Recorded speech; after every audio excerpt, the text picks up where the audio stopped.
So there is a new Sentinel comic book that's coming out on October the 9th. And the question is it worth the buy? Is it worth the read? That is what we're here to find out. And for you, yo, roll that intro, cuz. Yeah.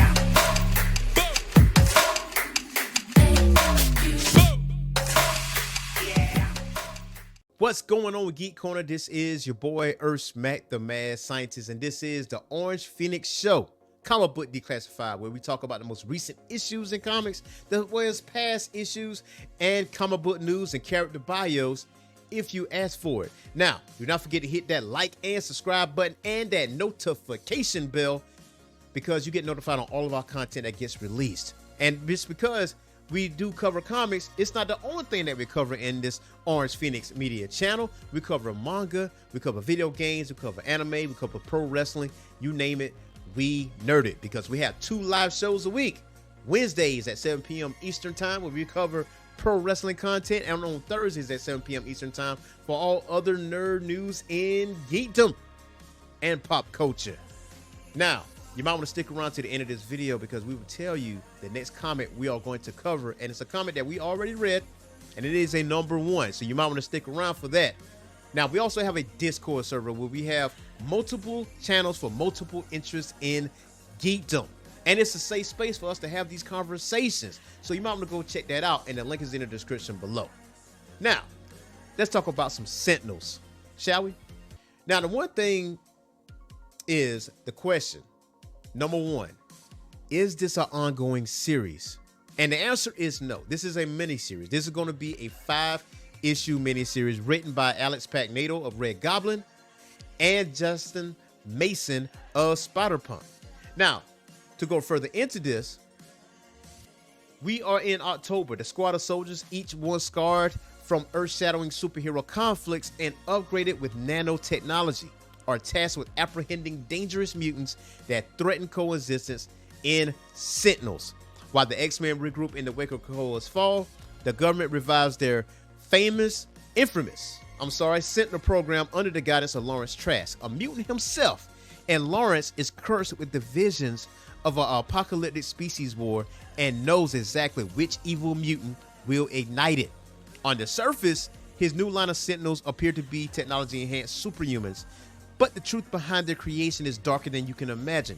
As Greymalkin Prison becomes home to the villains they capture, the pieces fall into place for the birth of a major new enemy that would define the first year of the X-Men from the Ashes era. And who are the new Sentinels? The original Sentinel program was human supremacy and fear coded into circuitry, but now their legacy falls into the hands of mutant kind. Powered by cutting-edge nanotech, this new generation of Sentinels protects a fragile peace between mutants and humans. Now, the first mission is to capture Omega Red. Of all people, capture Omega Red. Now, to be truthfully honest with you, Omega Red is a tall order. Now, since this is a 5-issue limited series, I don't want Omega Red to be captured in the first issue. I'm gonna just be honest with you. Omega Red is a serious threat, especially against Wolverine, and obviously he's been rehabilitated in sorts, and he's more or less sort of kind of a good guy, so we see what happens. And if they're capturing Omega Red, clearly he's one of the catalysts of igniting some type of war.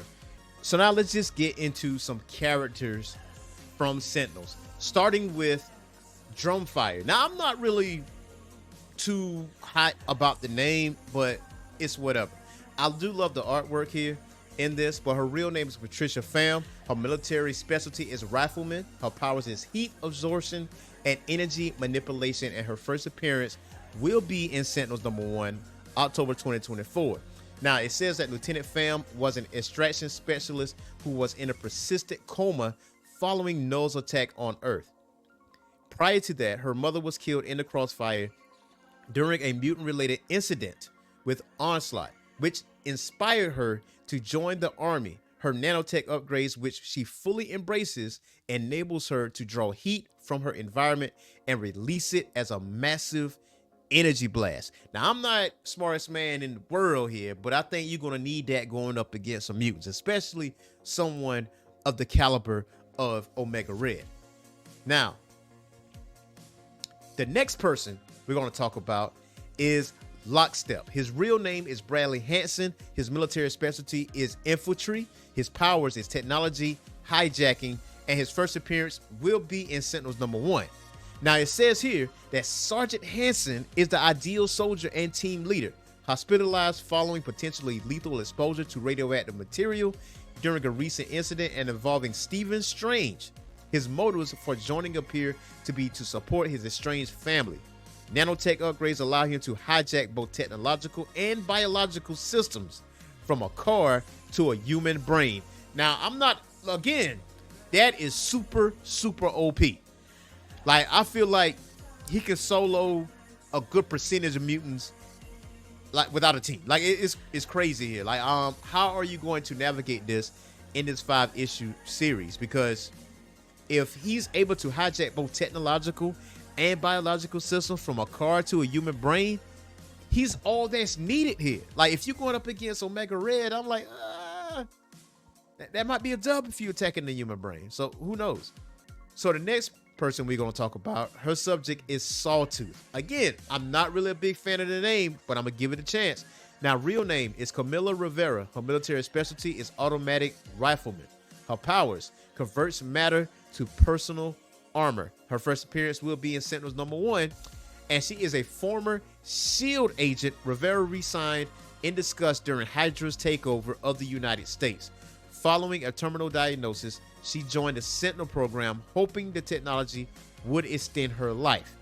Nanotech upgrades enable her to convert any matter she touches into her armored mass, which she later sheds. That's a pretty cool power. That is a pretty cool power. I would say that is pretty dope. In that, guys, we will see what happens with her. To be honest, I don't think the whole team is going to survive all 5 issues, but I think maybe 1 or 2 of these members may survive further ahead, and they may be part of the good guys. But we will see. Now, the next person we're going to talk about is Subject Shellback. Again, not a big fan of the name. Real name, Michael Bobineau. Military specialty is reconnaissance. His powers can disassemble molecular structure into a liquid state. Now, it says that Specialist Bobineau is a reconnaissance expert who sustained third-degree burns across 60% of his body during Malekith, the accursed invasion of Earth. See War of the Realms. With sufficient concentration, his nanotech upgrades enable him to transition into a fully motile and stable liquid state, making him an ideal infiltration specialist. However, the subject has been known to exhibit psychological instability following each transformation. Now, that is the line right there. Shellback might be the person that goes off on his own. He might be the person that goes rogue.